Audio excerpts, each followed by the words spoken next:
हकीकत है दुनिया ने उनको जान लिया कि उनकी जिह्वा जितना बोलती थी उससे ज़्यादा जीवन बोला। जिन वाणी को जीवन में जिया, जिन वाणी को आत्मसात की,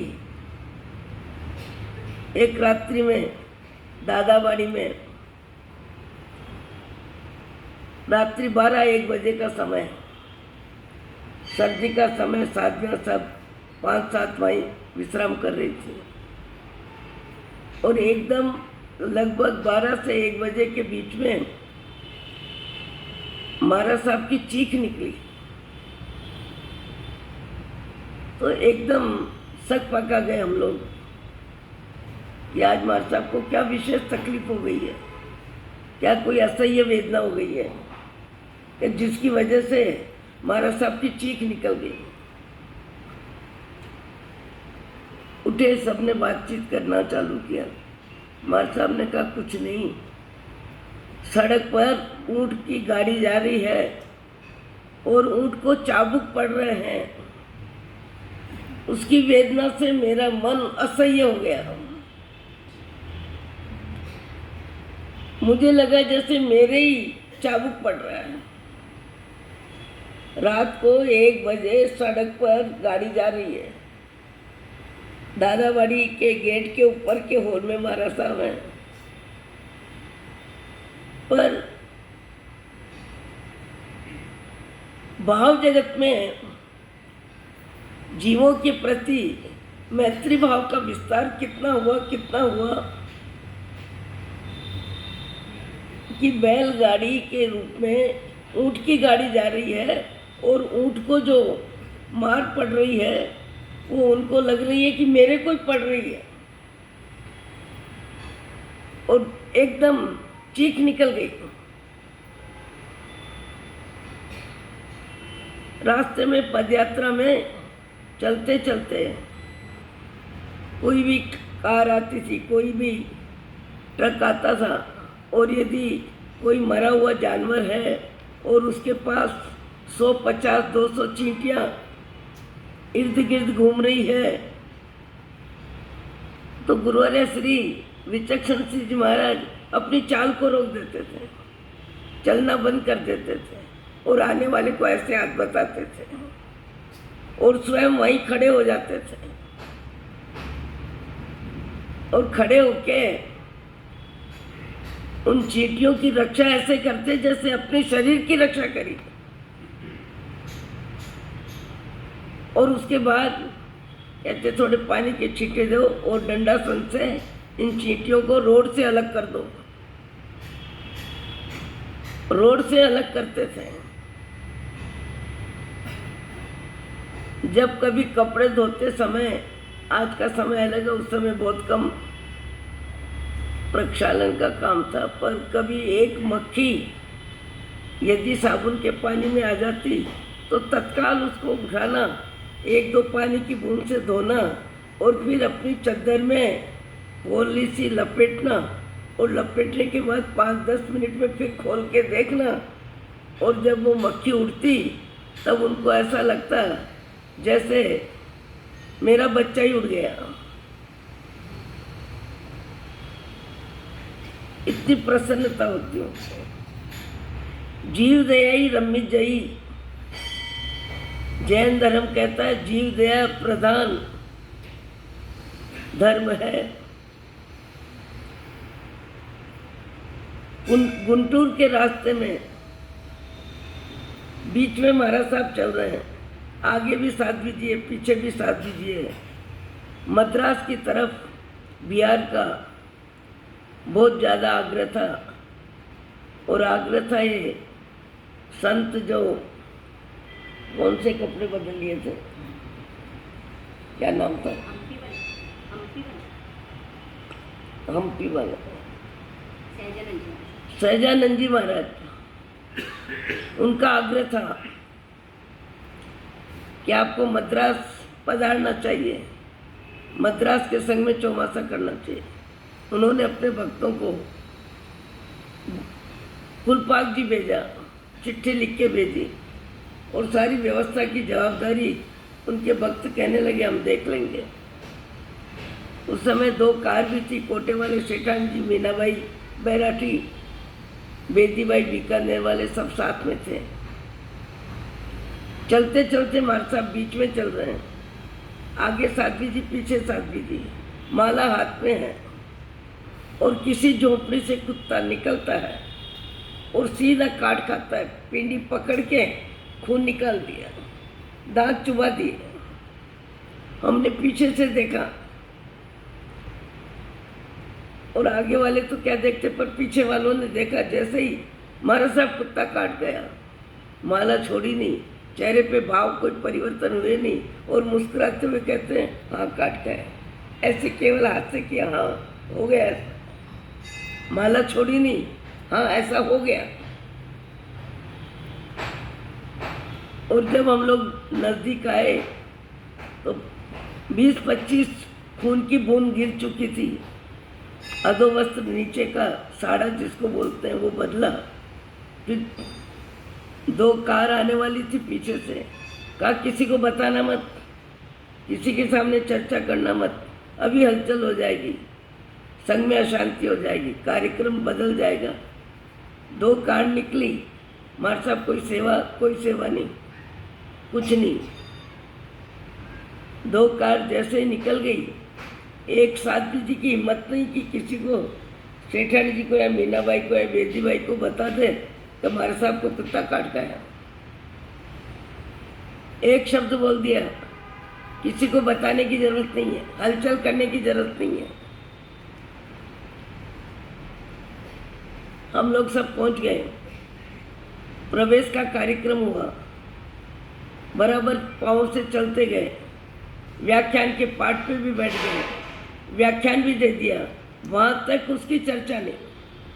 और पहले 2 श्रावकों को बोलते हैं जाओ, हम जिस रोड से आए हैं पूरा निशाना बताया, अनुमान बताया, वहाँ जाके देखो कुत्ते को कोई तकलीफ तो नहीं है,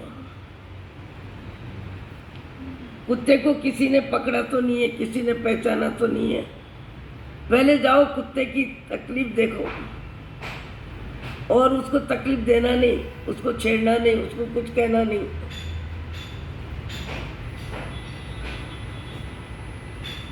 महामानव जिह्वा से जितने बोलते हैं उससे जीवन से बोलते हैं,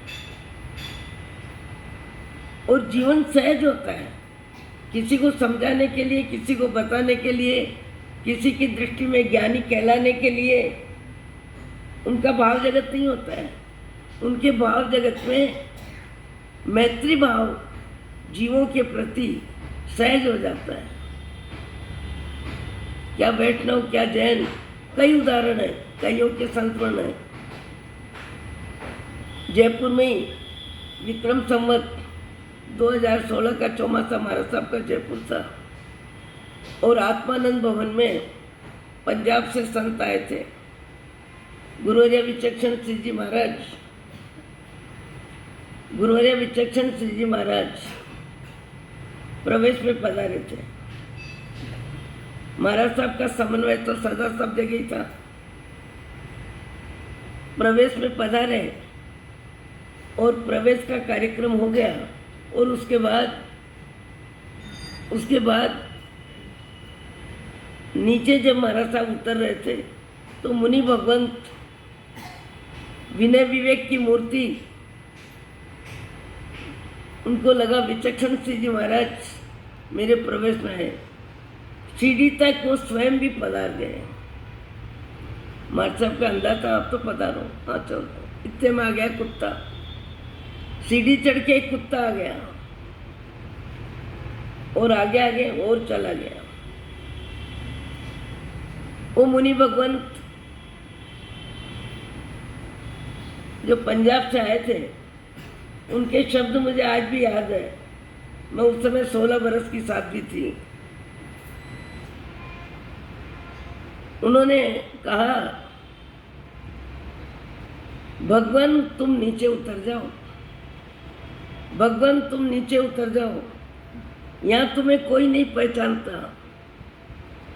यहाँ तुम्हें सब कुत्ते के रूप में, शरीर के रूप में, कर्म के उदय से आत्मा को जिस शरीर में आना पड़ा है उस शरीर को पहचानते हैं सब। जैसे आप हम सब अभी अपने आप को मनुष्य पहचानते हैं। अरे मनुष्य नहीं है, मनुष्य के शरीर में है, मनुष्य के शरीर में आत्मा है। ये तो शरीर मनुष्य का है। तत्काल क्या बोलते हैं, भगवान तुमको यहाँ कोई नहीं पहचानता, तुम उतर जाओ नीचे। अभी तुमको कोई रहकारा देख।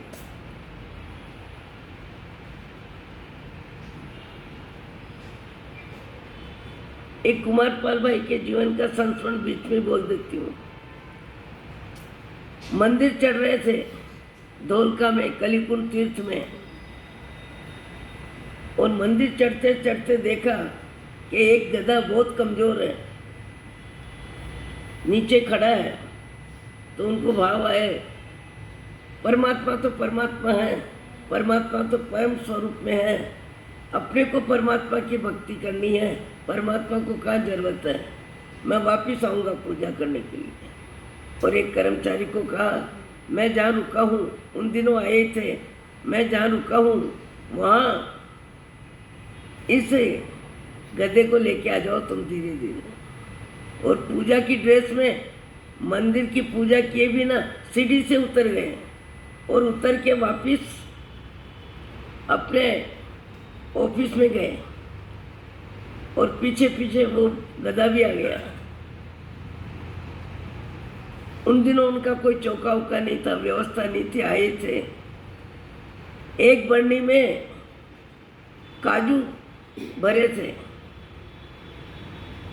तो उसको नौकर को कहा इसको खड़ा करिए, और मुट्ठी भर के, धोबा भर के दोनों हाथ से काजू को गधे के सामने डाल दिया। सामने फ्लैट में खड़ा हुआ आदमी बोल रहा है, कुमारपाल भाई, गधे को क्या काजू डाल रहे हो, गधे को क्या काजू डाल रहे हो।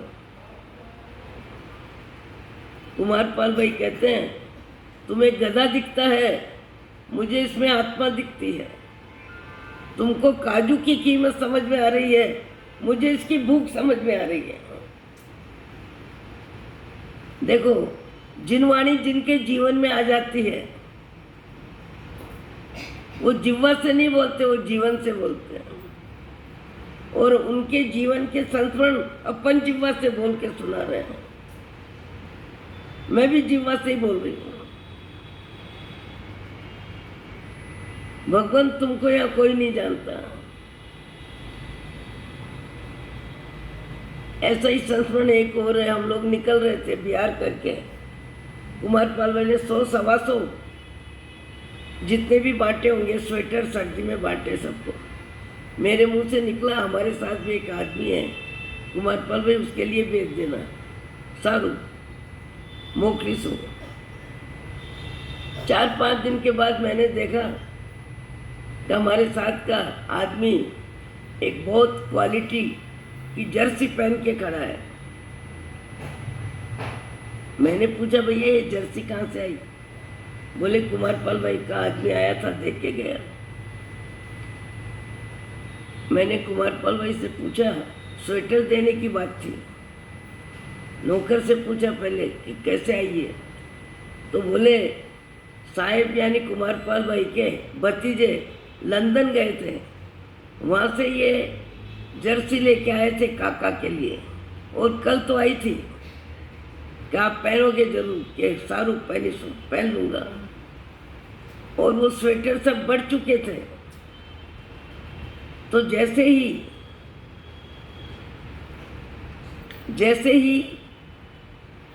वो दिखाई दी क्या जर्सी, नौकर को का दे के आया। नौकर दे के आया तो हमने पूछा, आपने क्यों ऐसा किया? बोले कोई पूछने की बात है, ये कोई प्रश्न है? सर्दी की जरूरत मैं पूरी करूं तो क्या, दूसरा करे तो क्या? नौकर के शरीर पे जर्सी थी तो उसकी भी जरूरत पूरी हुई, मैं पहनता तो मेरी जरूरत पूरी हुई। व्यक्ति की जरूरत है कि वस्तु की कीमत है?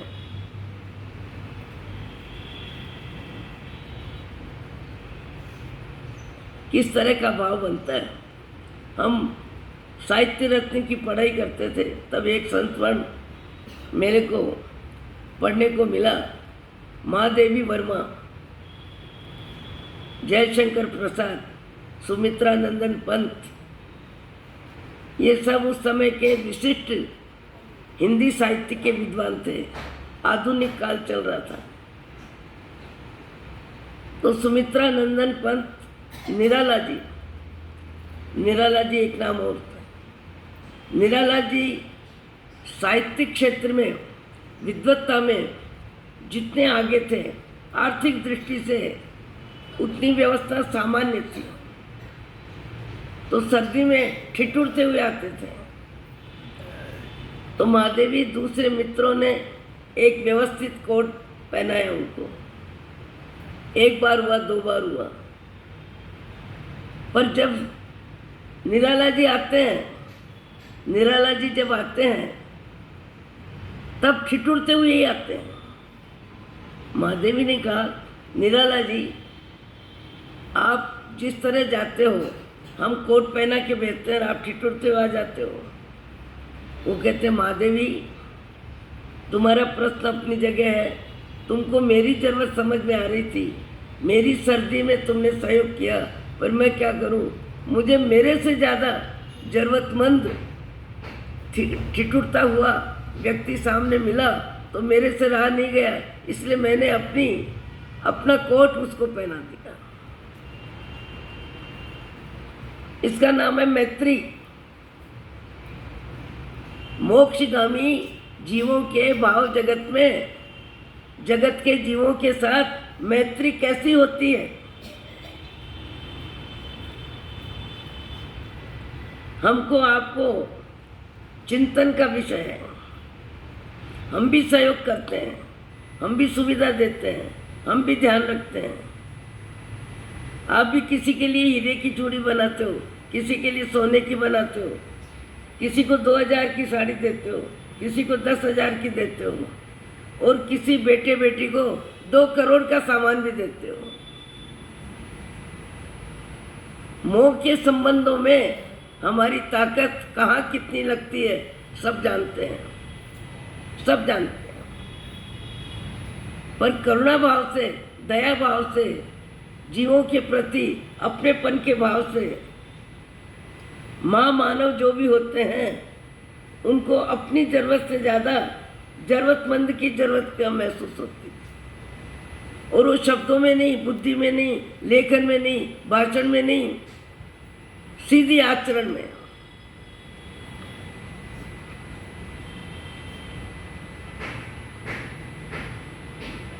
आपको हमको इस तरह के संस्मरण सुनने के बाद अपने मन को झांकने का मौका तो है, क्योंकि अपना शरीर अभी मनुष्य का है, मनुष्य के शरीर में है, आत्मा मनुष्य नहीं है।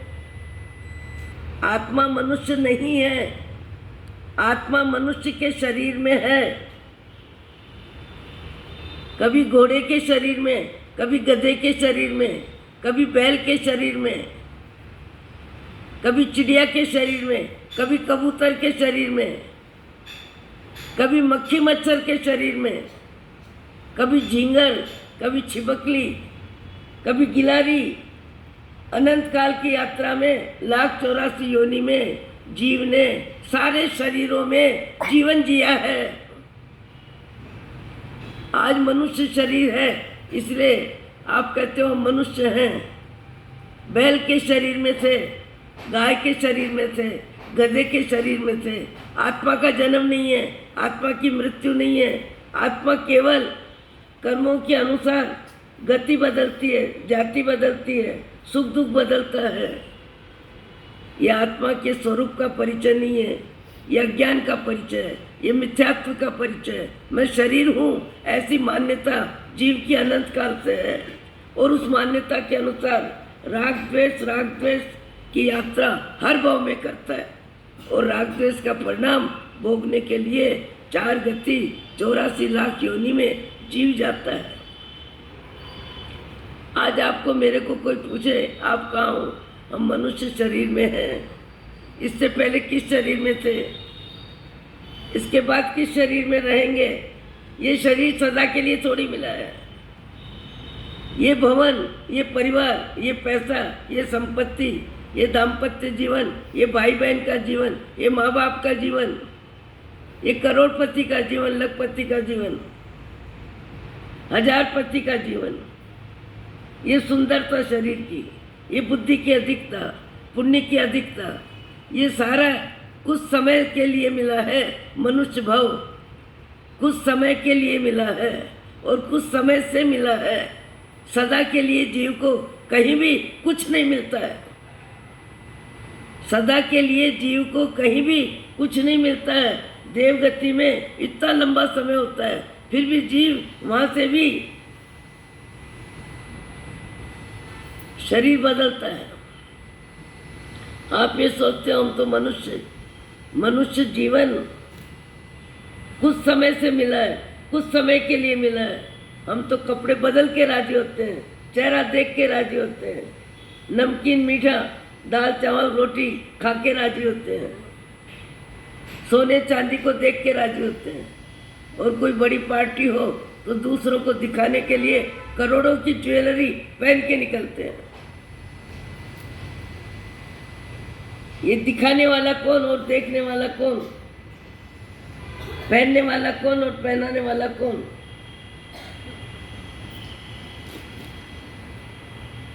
आप जिसके भी हैं, कब से हैं और कितने समय के लिए हैं। शरीर बदलता है, बदलेगा। एवं मनोर पारे संसारे सायरम्य भीमम्मी पत्तो अनंत कुत्तो जीवे हिम अपत्त धम्मे हिम। भगवान की वाणी है कि जीव ने आत्मधर्म को जब तक प्राप्त नहीं किया, वहाँ तक अनंत शरीरों में बार बार जन्म मरण करता है और राग द्वेष की यात्रा का फल भुगतान करता है। कोई ऐसी जगह नहीं, कोई ऐसा जन्म नहीं, कोई ऐसा शरीर नहीं, कोई ऐसी योनि नहीं, कोई ऐसा संयोग नहीं जहाँ जीव ने अपनेपन का व्यवहार नहीं किया हो। सुअर के शरीर में विष्ठा से भी भोजन की तरह विष्ठा का सेवन किया है। आज कहते हैं ये बात है, ये नहीं बात है। गाय बैल के शरीर में घास खाया है, अपनी आंखों से देखते हैं। चिड़िया कबूतर जवार के दाने खा के टाइम पूरा करते हैं। न मकान है, न दुकान है, न परिवार की व्यवस्था है। क्या है? आहार संज्ञा, भय संज्ञा, मैथुन संज्ञा, परिग्रह संज्ञा। जीवन मिला वैसे ही मिल गया।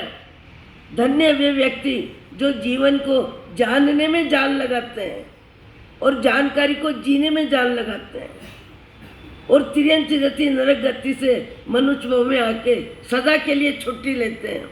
ओम शांति, ओम शांति, ओम शांति।